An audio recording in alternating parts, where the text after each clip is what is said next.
رولينج اكشن.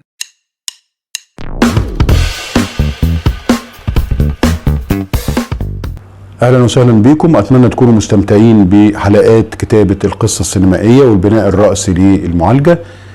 وصلنا في الحلقة اللي فاتت للدقيقة 79 من فيلم ملك وكتابة، وقلنا انه البطل وصل الى مرحلة المعركة الأخيرة ليه في الفيلم، أو اللي بيسموها الكلايمكس، المعركة الأخيرة اللي بيحاول من خلالها إنه يعيد ترتيب حياته من جديد ويواجه أزمته من جديد.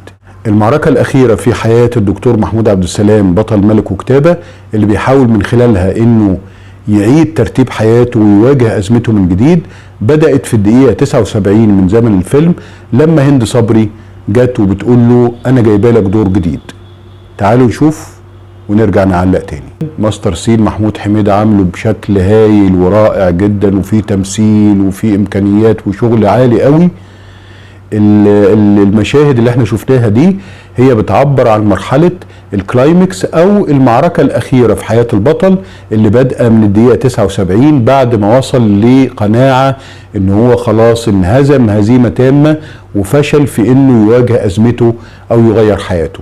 بدأ زي ما شفنا لما هند صبري بتقول له انا جايبه لك دور، فبيقول لها دور كوميدي يضحكوا عليا زي المرة اللي فاتت، وبرضه مازال متردد، مازال خايف، مازال رافض المحاولة من جديد. الأصعب بقى ان هي لما بتديله المشهد وبيقراه فبيلاقيه مشهد واحد مراته بتخونه، فعلى طول شخصيته الأولى بتطلع وبيسألها مين اداك المشهد ده؟ أنا مش هعمله.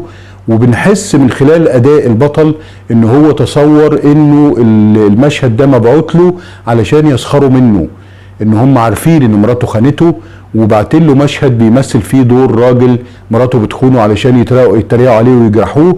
طبعا ده مش حقيقي، وهو بيكتشف ده بعد دقايق لما بتقول له دور المشهد مديهولي مساعد المخرج عادي، فبينتبه الى انه افور يعني، او ان الكلام ده هواجس في دماغه مش اكتر، وبيبدأ يقرأ المشهد وبينساق وراها ويبدأ يعمل تدريبات على المشهد هو وهند صبري ولطفي لبيب.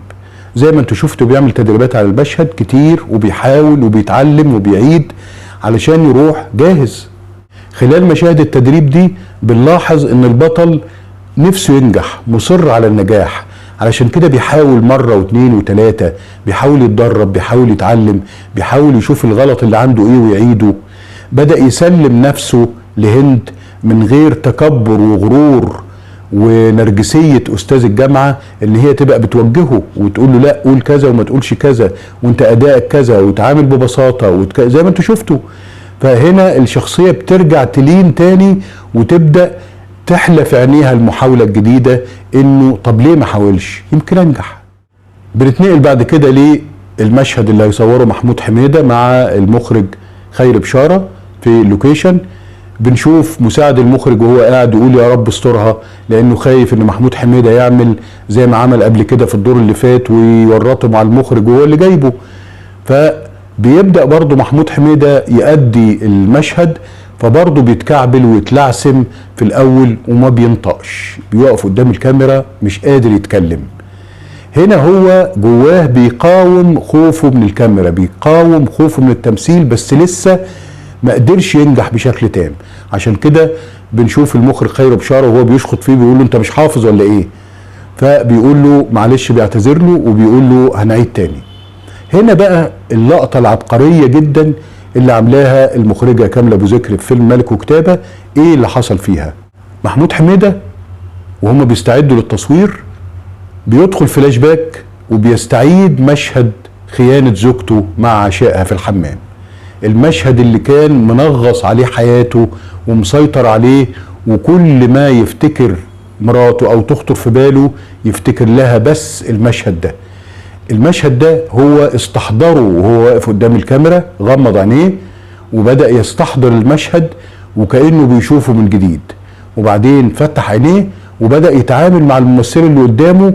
وكلنا فهمنا ولاحظنا انه الديالوج اللي هو بيقوله او الحوار اللي هو بيقوله لمراته مش للممثل اللي قدامه، عشان هو استحضر المشهد ولقى ان المشهد ده فرصة انه يواجه مراته ويقول لها اللي في نفسه بعد ما خانته. فبدأ يتعامل مع الممثلة بشكل رائع جدا، وأدى المشهد بتمثيل هايل جدا، وبدأ يقول كلام من عنده، كلام مش مكتوب في السكريبت، مش في السيناريو. فشوفنا مساعد المخرج بيشاور للمخرج بيقول له الكلام ده مش مكتوب، فالمخرج شاور له قال له سيبه. المخرج فهم انه الدكتور محمود اندمج وبدأ يضيف على السيناريو او يرتجي الكلام، هو شايف انه في مصلحة الفيلم، فسابه يكملوا. فشوفنا جملتين قالهم للممثلة هم في حقيقة الامر هو بيقولهم لمراته مش للممثلة، وبعدين سابها ومشي والدموع في عينيه. فطلع المشهد هايل جدا وتحفة وعجب المخرج قوي، وقال له هنعيده تاني علشان اخده من وضعية تانية. ومحمود حميدة حس بالفرحة الشديدة وحس بالانتصار الساحق على كل مخاوفه اللي فاتت. المعركة الأخيرة في حياة محمود عبد السلام بطل ملك وكتابة مش بس بتقول لنا إنه لازم نحاول ولازم نجتهد ولازم نوصل لمرحلة إن إحنا مفيش حاجة توقفنا، ونفضل على طول مؤمنين إنه الحياة مش فشل على طول ولا نجاح على طول، لكن إحنا بنفشل وبنحاول تاني فبننجح وهكذا. المشهد ده بيوصل لنا رسالة مهمة جدا. ايه هي الرسالة ديت؟ مشهد استحضار محمود حميدة لمشهد خيانة زوجته في الحمام وهو بيصور الفيلم، هو عايز يقول لنا رسالة مهمة، انه الشيء اللي ممكن ينغص عليك حياتك ممكن في لحظة يتحول الى سبب نجاحك. المشهد ده مشهد الخيانة اللي كان منغص على محمود حميدة بطل الفيلم حياته طول الفيلم، اتحول في اللحظة دي الى مصدر لنجاحه ومصدر لانتصاره ومصدر لسعادته، لما استحضره وحوله الى وسيلة يقدر من خلالها ينجح ويقدر يؤدي المشهد المطلوب منه بإتقان شديد وتقمص شديد.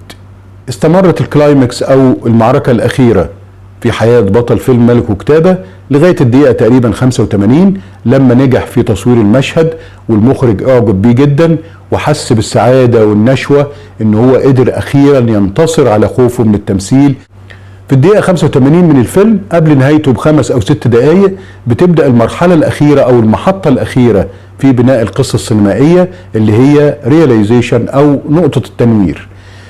المرحلة دي بيكون السيناريست فيها والمخرج عايزين يوضحوا لنا هم عايزين ايه من الفيلم، ايه هدفهم من الفيلم، ايه الرسالة اللي عايز يوصلها لنا الفيلم، وفي نفس الوقت يقفلوا الخطوط الدرامية اللي كانت مفتوحة.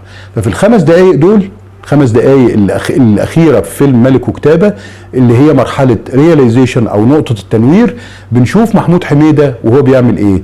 أولا بيعمل حفلة على شرف هند صبري وبيقول لها ده أقل حاجة ممكن أقدمها علشان أعترف لك بجميلك إن أنت غيرت حياتي.